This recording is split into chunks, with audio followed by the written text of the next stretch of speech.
The following year, Pierre Menard and Andrew Henry and members of the Fort Ramon trapping party, they returned to the Three Forks once again in an attempt to make friends with the Blackfeet and to trap the beaver.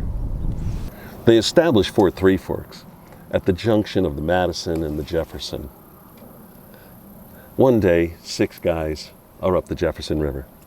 2 guys are in a base camp, 2 guys are trapping in the vicinity of the base camp, and 2 other guys are trapping upstream of the base camp. They're trapping in pairs, partly because they're afraid of encountering Blackfeet, partly because of the abundance of grizzly bears. When the 2 guys who are trapping in the vicinity of the base camp all of a sudden hear some shots and some shouts, and they realize, Blackfeet! They go running back to the base camp, and they run right into the rear end of a bunch of Blackfeet, fire a few shots, realize we are way outnumbered. They hustle down the Jefferson River back to the fort, to Fort Three Forks, grab some reinforcements, come back upstream, get to the base camp.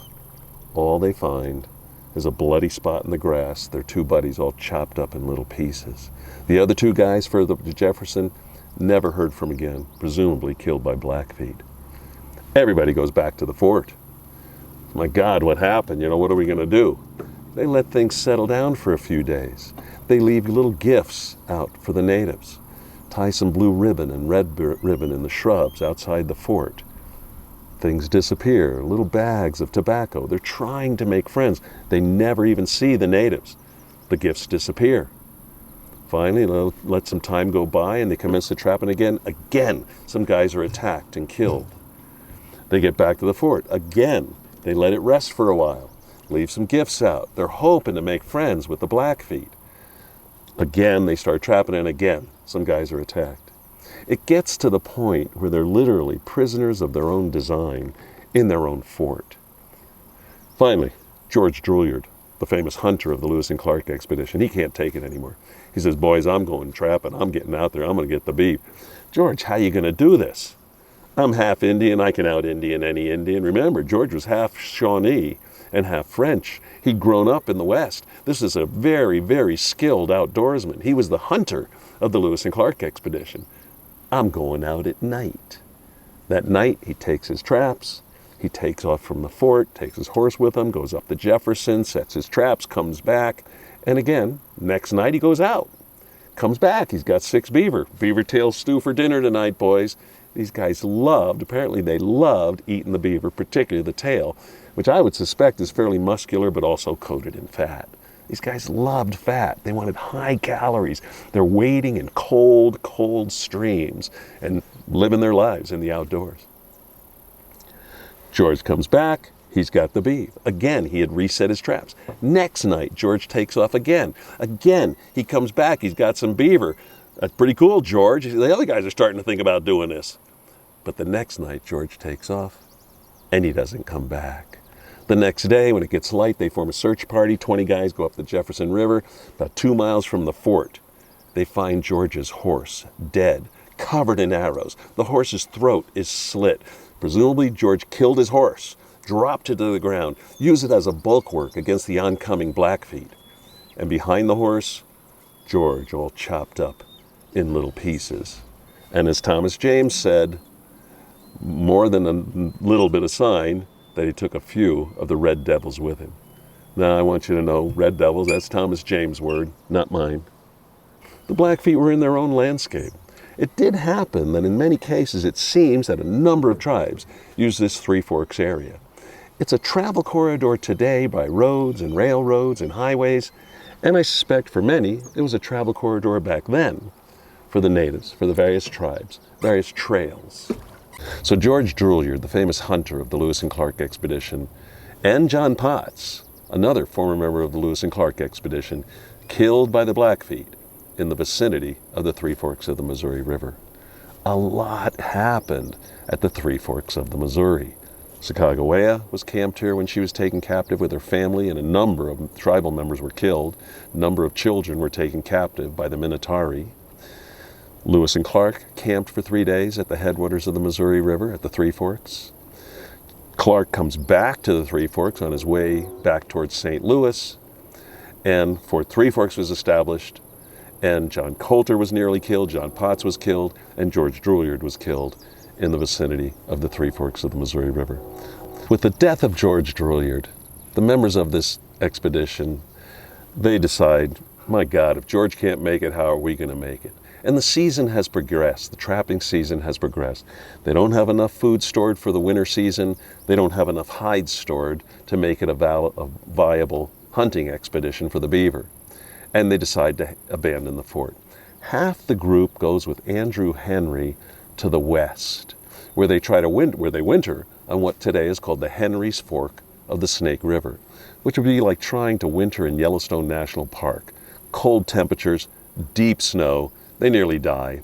The other half of the group, including John Colter, returned to St. Louis with Pierre Menard.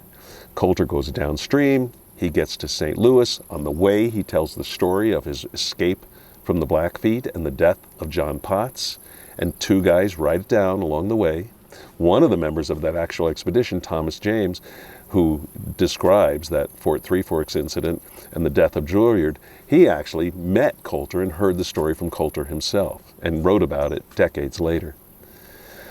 Colter gets back to St. Louis. He visits with William Clark. It's 1810. He hasn't been to the white man communities since 1804.